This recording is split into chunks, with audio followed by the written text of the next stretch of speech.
Buenas noches, que el Señor les bendiga, que podamos disfrutar en esta noche de oración. Realmente los días miércoles son especiales. Para mí es una alegría el poder participar y poder presentar nuestras necesidades al Señor y también poder estudiar su palabra. Es muy lindo encontrar en la Biblia mensajes que pueden ser tan útiles para nosotros. Y en ese sentido me gustaría que pudiéramos abrir nuestras Biblias para que el Señor nos hable a través de una historia que quizá muchos de ustedes ya han escuchado, ¿no? La han leído, o quizá lo han hecho a través de un canto.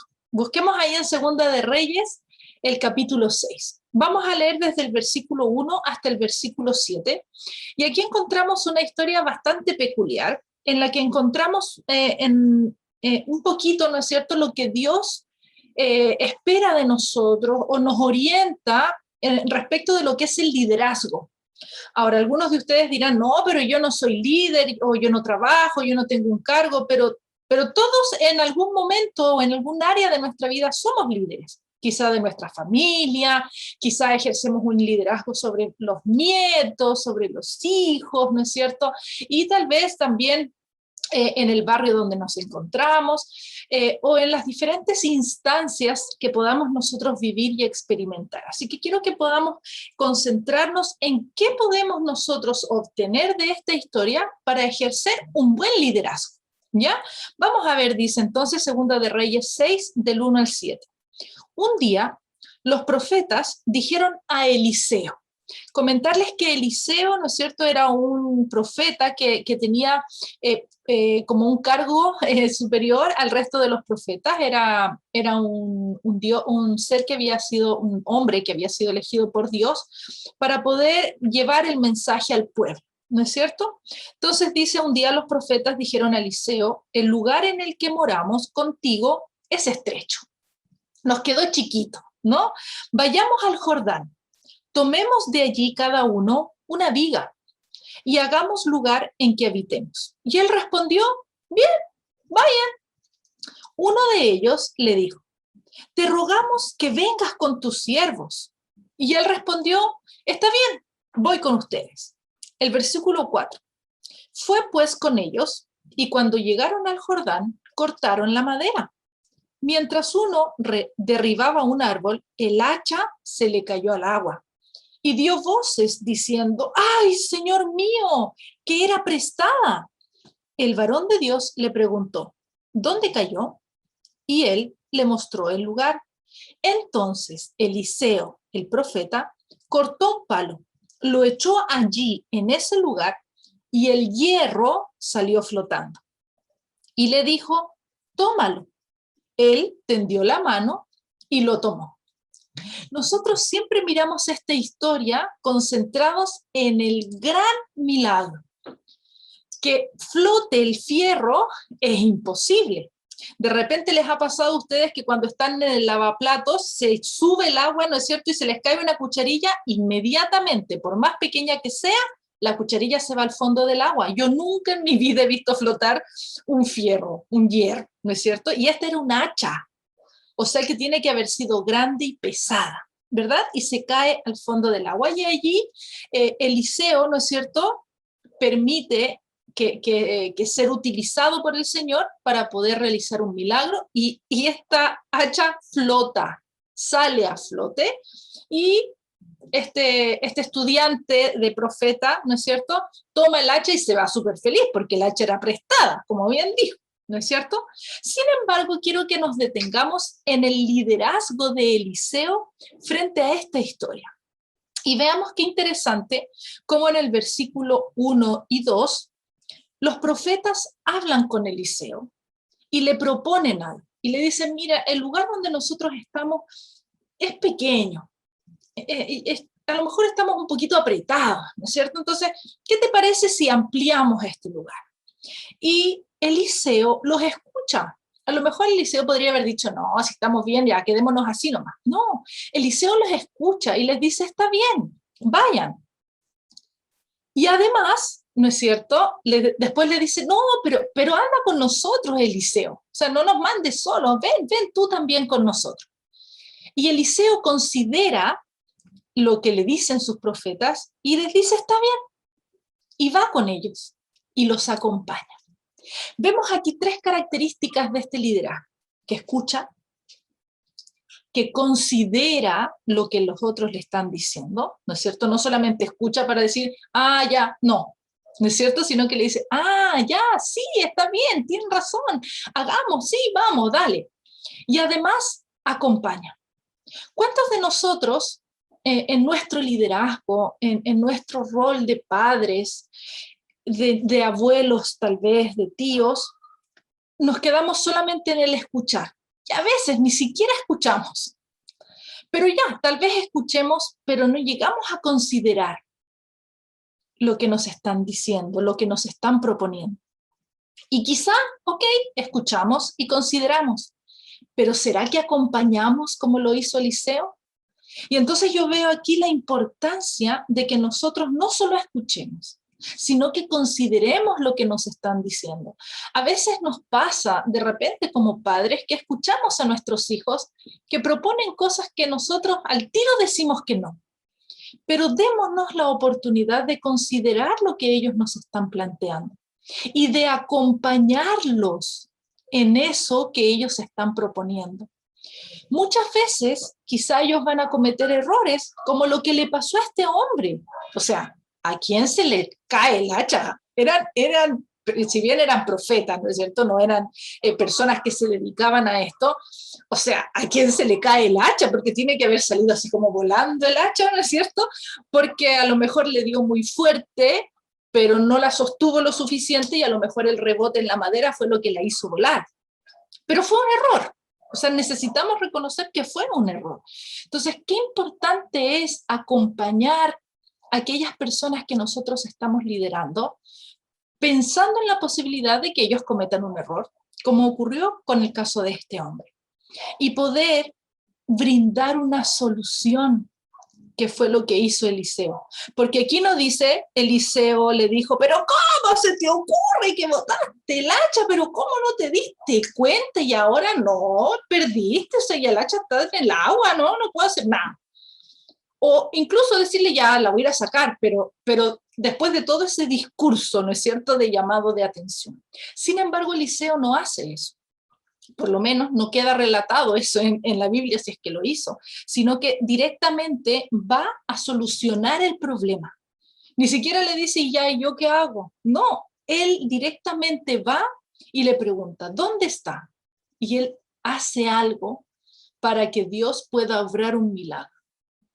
Entonces, la primera invitación que quiero hacerte en esta oportunidad es que escuches, que consideres, que acompañes y además que busques una solución al problema que pueda estar pasando la persona a quien tú estás liderando. Que no reclames, que no critiques, pero que estés dispuesto a dar una solución. Ahora, este mensaje es para nosotros considerando que podemos estar ejerciendo un liderazgo. Pero ¿quién es nuestro mayor líder? El mío, por lo menos, es Jesús. Y espero que también lo sea el tuyo. ¿No es cierto? ¿Y cómo es nuestro líder? Y yo poniéndome a pensar y yo decía, ¿será que nuestro líder fue un modelo para Eliseo? Veamos lo que ocurre en Mateo 14, el versículo 26. Porque aquí es interesante cómo Jesús, siendo líder en su momento de los discípulos y siendo líder ahora de nosotros, él también tiene características especiales respecto de su liderazgo. Y nosotros necesitamos reconocer la necesidad de imitar a Jesús, porque lo que Jesús hace es lo que debemos hacer, ¿verdad? Entonces, miren, en Mateo 14, a partir del versículo 22, encontramos un incidente que los jóvenes estudiaron el día lunes en el grupo pequeño, ¿verdad? Es un milagro. Dice que entonces Jesús mandó a sus discípulos a entrar en la barca e ir delante de él a la otra orilla del lago, mientras él despedía a la multitud. Despedida la gente, subió al monte a orar a solas. Al anochecer, estaba allí solo. Es decir, terminó la alimentación de los 5.000, ¿no es cierto? Deben haber quedado todos cansados y realmente era mucha gente. Entonces Jesús les dice, no se preocupen, yo los despido a ustedes, vayan y adelántense, ¿no es cierto? Pero al final llega Jesús al otro lado y resulta que no llegan los discípulos. Él estaba solo, dice, y se puso a orar. Y claro, en la medida que vio que no llegaban solos, ¿no es cierto? Miren lo que pasa el versículo 24. La barca estaba ya en medio del mar, azotada por las olas, porque el viento era contrario, o sea que estaban en una situación complicada. Y a la cuarta vela de la noche, es decir, en la madrugada, Jesús fue a ellos caminando, pero no se dio toda la vuelta, ¿no es cierto? Porque se iba a demorar mucho. ¿Qué es lo que hizo? Se fue por encima del mar, se fue caminando sobre el mar, ¿no es cierto? ¿Para qué? Quizá para llegar más directamente, ¿verdad? Y el versículo 26 dice, al verlo andar sobre el mar, los discípulos se turbaron y asustados gritaron, ¡un fantasma! Yo me imagino, o sea, porque que a un niño le pase ese miedo, es como natural. Hoy día conversaba con un niño que me decía que cuando se tiene que bajar de la cama le da mucho temor porque él piensa que hay un fantasma debajo de su cama. Entonces me dice, yo salto, tía, y salto lo más lejos del borde de la cama para que el monstruo no me agarre. Así que ahí estábamos conversando con él de que no existen los fantasmas, pero como les digo, o sea, que un niño manifieste este temor al fantasma, podríamos de alguna manera aceptar. O las mujeres, ¿no es cierto? Que las mujeres que de repente nos ponemos nerviosas porque sentimos un ruido, porque sentimos cualquier cosa que sintamos. Pero hombres, machos, recios, pescadores, ¿no es cierto? Que se pongan a gritar, ¡un fantasma! Tiene que haber sido una situación realmente atemorizante, más el temor que deben haber sentido por el momento en el que se encontraban, ¿no es cierto?, allí entre las olas que se agitaban tan fuerte. Y resulta que, claro, ellos gritan, pero enseguida, dice el versículo. No dice después de un rato, no dice, pero enseguida Jesús les dijo, ánimo, soy yo, no temáis. Entonces respondió Pedro, Señor, si eres tú, manda que yo vaya a ti sobre el agua. El versículo 29. Jesús le dijo, ven, está bien, ven Pedro, ven. Y Pedro descendió de la barca y anduvo sobre el agua en dirección a Jesús.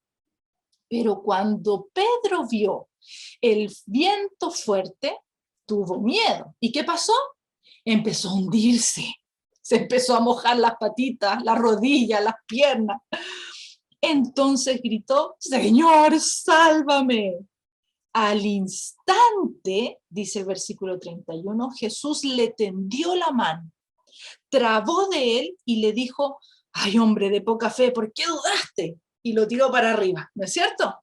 Yo creo que mientras le decía, lo iba tirando para arriba. No creo que haya esperado así como, ay, no, yo creo que mientras le decía, lo tiró, ¿no es cierto? Y cuando ellos, dice el versículo 32, subieron a la barca, ¿qué pasó con el viento? Se calmó. Qué interesante. Tenemos aquí los mismos pasos, los mismos comportamientos, las mismas herramientas, por así decirlo, que utilizó Eliseo en su liderazgo. Escucha. Jesús escucha a sus discípulos. Primero, escucha que gritan un fantasma y les dice, calma, calma, soy yo, no se preocupen. Además, considera lo que Pedro le dice, porque Jesús no venía aquí a dárselas de que podía hacer el milagro de que Pedro caminara. O sea, si bien Jesús sabía que eso iba a pasar porque lo sabe todo, en realidad lo que Jesús estaba yendo era a ver qué estaba pasando con los discípulos, porque sabía que estaban complicados y quería que fueran a orar con él al monte, ¿no es cierto? Entonces los estaba yendo a rescatar. Pero resulta que ahí Pedro, así entre medio de todo lo que están viviendo, se le ocurre, Señor, ay, yo también quiero caminar sobre el mar, por favor, ¿no es cierto? Y Jesús podría haberle dicho, Pedro, nada que ver, estoy en otra, si date cuenta, vengo a ver a solucionar esto. Y Jesús le dice, ya Pedro, está bien. Y él considera lo que Pedro le dice. Considera lo que Pedro le dice y ya, está bien. Y descendió, el versículo 29 dice, descendió Pedro de la barca y anduvo sobre el agua en dirección a Jesús. O sea que Jesús concedió a Pedro lo que le estaba pidiendo. Y cuando Pedro miró para otro lado, ¿no es cierto? Cuando sacó la vista de los ojos de Jesús, empezó a hundirse. Y Jesús no podría entonces haberle dicho, Pedro, levántate, si había levantado a una niña que murió, ¿no es cierto? ¿Por qué no podría haberle dicho simplemente a Pedro que se levante? ¿Qué es lo que hizo Jesús? El versículo 31 es claro y dice que le tendió la mano, trabó de él, o sea, no fue así como, te doy la mano. Recuerdo que había una persona que me impactó mucho la primera vez que lo saludé, porque yo siempre que saludo con un apretón, y él me saludó de una manera tan delicada, y le digo, pensando en que él lo estaba haciendo así por mí, porque yo era mujer, le digo, no, no te preocupes, salúdame nomás. Y me dijo, no, pero si yo saludo así. Entonces yo, bueno, y siempre me quedó la idea y recuerdo a esa persona de esa forma. Pero yo me imagino que Jesús le tiene que haber dado un agarrón bien fuerte a Pedro para poder levantarlo, ¿no es cierto? Porque tiene que haber sido igual pesadito. Pero más que por el peso, era por este acto de Jesús de tomar a Pedro y de que Pedro se sintiera acompañado. Y aquí vemos entonces las características de liderazgo que se repiten: escucha, considera y acompaña. Pero falta algo, falta la solución al problema, ¿no es cierto? Y nosotros vimos aquí que cuando subieron a la barca, el viento se calmó. O sea que Jesús solucionó el problema.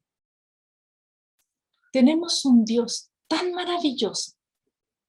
Tenemos un líder a quien seguimos tan lindo que se detiene a escucharnos, que considera lo que nosotros le decimos, que nos acompaña y que nos soluciona los problemas.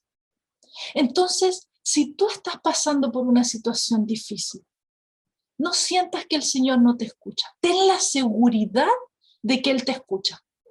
Ten la seguridad de que Él va a considerar lo que tú le estás diciendo, lo que tú le estás pidiendo. Ahora, si tú pones la voluntad de Dios por encima de todo, además le estás dando la posibilidad de que Él actúe en su vida, en tu vida, de acuerdo a lo que Él sabe que es mejor para ti. Y a lo mejor no va a conceder lo que tú quieres como tú lo quieres, pero Él sí va a considerar lo que tú le estás diciendo. Él no te va a ignorar, Él te va a escuchar y te va a considerar. Y además, Él te va a acompañar. Él va a estar contigo. Y además, Él va a solucionar tu problema. Así que te invito a tener la seguridad de confiar en ese Jesús, de confiar en ese Dios todopoderoso. No porque te lo digo yo, sino porque te lo dice su palabra. Y quiero invitarte para que podamos buscar en Jeremías 29:12, porque allí vamos a encontrar una promesa que Dios hace para cada uno de nosotros, donde dice que Él nos va a escuchar. Jeremías 29:12. Entonces me invocaréis, vendréis, oraréis a mí, y yo os escucharé. Si tú en alguna oportunidad sientes que Dios no te escucha, te invito a aprenderte de memoria este versículo y pedirle a Dios que esta promesa se cumpla en tu vida, para que cuando tú lo busques, cuando tú lo invoques, cuando tú vayas a Dios, cuando tú ores a Él, tengas la seguridad de que Él te va a escuchar, porque lo dice su palabra. Y mira lo que dice Salmos. Salmo 121. Aquí vamos a encontrar que Dios nos considera. Él considera lo que nosotros pedimos. Salmos 121, los versículos del 1 al 4. Este es un canto. Alzaré mis ojos a los montes. ¿De dónde viene mi socorro? Mi socorro viene del Señor, que hizo el cielo y la tierra. No dejará que tu pie resbale, ni se dormirá el que te guarda. No se adormecerá, ni dormirá el que guarda a Israel. Él considera tu situación. Él considera que tú estás clamando a Él. Y Él va a responder de acuerdo a eso. Vamos a ver entonces la promesa que el Señor nos hace de acompañarnos. ¿Se te viene alguna promesa a la mente de que el Señor va a estar contigo? Veamos lo que dice Isaías 41:10. Y si hay algo que a mí me gusta, es saber que Jesús me acompaña. Es saber que Él está conmigo, porque qué rico es que alguien me escuche. Sí, es genial saber que Dios me escucha. Pero qué rico que es el saber que no solo me escucha, sino que está conmigo. Ahora les ha debido pasar que estando en pandemia, hablamos con personas que nos escuchan por teléfono, por videollamada, pero cuánta necesidad sentimos de ojalá estar con esa persona. A mí me pasa en este momento, yo extraño a mi familia en Bolivia y hablo por teléfono con ellos, sé que me escuchan, pero siento esa necesidad de compañía. Y en este momento vamos a leer este versículo que nos da la seguridad de que Dios nos acompaña, no solo nos escucha. Miren, Isaías 41:10. No temas, dice, yo estoy contigo. No desmayes, que yo soy tu Dios que te fortalezco. Siempre te ayudaré. Siempre te sustentaré con la diestra de mi justicia. Este es el Dios que nos acompaña. Y quiero que podamos leer el Salmo 23, que es un salmo que me imagino que ustedes, o muchos tal vez, ya se lo han aprendido, ¿no es cierto? Pero vamos a leer el versículo 4. El Salmo 23, el versículo 4. Y dice así: aunque ande en el valle sombrío de la muerte, no temeré mal alguno, porque tú estás conmigo. El Señor quiere que nosotros podamos conocer estas promesas de memoria, para que cuando dudemos de que si Él nos escucha, digamos, no, el Señor lo dijo en su palabra. Si me invocares, yo escucharé. O que si Él realmente va a considerar lo que nosotros le estamos diciendo. O si dudamos a veces de la presencia de Dios en nuestra vida que nos acompaña. Y además, tenemos promesas que nos indican que Él va a dar solución a nuestros problemas. Y para eso vamos a buscar Mateo 19:26. Y le voy a pedir a Mauricio si me ayuda con Filipenses 4:19. Mateo 19:26. Que dice así: Jesús los miró y les dijo, estaba hablándoles a sus discípulos, eso es imposible para los hombres, pero para Dios todo es posible. A veces nosotros pensamos que el problema que estamos atravesando es demasiado grande. Y claro que lo es desde nuestra perspectiva. Pero si reconocemos que para Dios todo es posible, no hay problema grande que Él no pueda solucionar. Por lo tanto, siempre Camila me decía, no veas lo grande de tu problema, sino ve lo grande que es el Dios que puede dar solución a tu problema. Y Mauricio, por favor, si compartes con nosotros Filipenses 4:19. Filipenses 4:19 dice, mi Dios, pues, suplirá todo lo que os falta conforme a sus riquezas en gloria en Cristo Jesús. Muchísimas gracias, Mauricio. Creo que tenemos la seguridad del Dios que está con nosotros, ¿verdad? Nunca dudes, pero si llegas a dudar, busca en su palabra estas promesas que te van a ayudar a confirmar que Él te escucha, que Él te considera, que Él está dispuesto a acompañarte y que además Él va a solucionar ese problema que tú estás enfrentando. Él quiere que tú tengas este tipo de liderazgo, así como lo hizo Eliseo, que tú escuches, que tú consideres, que tú acompañes, que tú ayudes y soluciones el problema quizás de otras personas. Pero por sobre todo Él quiere que tú reconozcas que Él es tu líder máximo y que Él justamente va a hacer todo esto por ti, porque te ama. Oremos, hermanos. Dios, estamos agradecidos de ti porque eres maravilloso con nosotros, porque a media semana nos das la oportunidad de hacer un alto para poder reunirnos como familia en ti, Señor, y poder agradecerte y también poner en tu trono aquellos pedidos y necesidades que tenemos. Te damos gracias porque eres nuestro gran líder, Señor, porque tú nos escuchas, nos consideras, nos acompañas y das solución a nuestros problemas, Señor. Qué bendecidos somos al ser llamados tus hijos. Acompáñanos ahora en el descanso. Danos la tranquilidad, Señor, de que nuestras vidas están en tus manos y que esa ha sido la mejor decisión. Oramos, Padre Santo, en el nombre de Jesús. Amén.